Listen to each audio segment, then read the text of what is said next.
Bwana, sasa kwenye gumzo la leo tuna taarifa moja hivi ni ya kustajabisha, ambapo sasa taharuki imetanda katika manispaa ya Songea mkoani Ruvuma, na hii ni baada ya mwanamke mmoja ambaye jina lake halijafahamika kukutwa akiwa uchi ndani ya ofisi za shirika la umeme Tanzania TANESCO.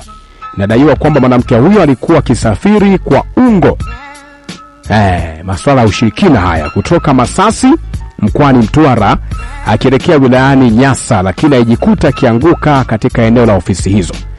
Kwa mujibu wa taarifa zilizothibitishwa na kamanda wa polisi mkoa wa Ruvuma Marco Chilia, tukio hilo lilitokea majira ya saa 9 usiku kuamkia Machi 11 mwaka 2025. Tukio linavyosimuliwa ni kwamba kamanda Chiri ameeleza kwamba baada ya mwanamke huyo kukutwa katika eneo la jengo la TANESCO na umati wa watu kuanza kukusanyika, uongozi wa shirika hilo ulitoa taarifa kwa kituo kikuu cha polisi Songea. Askari walifika haraka eneo la tukio na kumkuta mwanamke huyo akiwa uchi wa mnyama, huku akiwa amejificha kwenye moja ya vyoo vya ofisi hizo.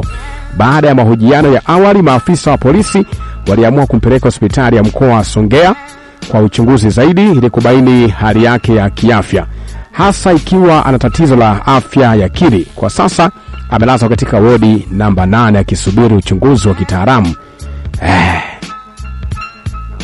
Kwa hiyo amepata ajali angani bwana.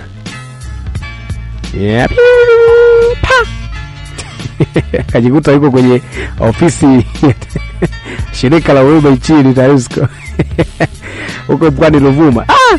Haya mambo ni hatari haya.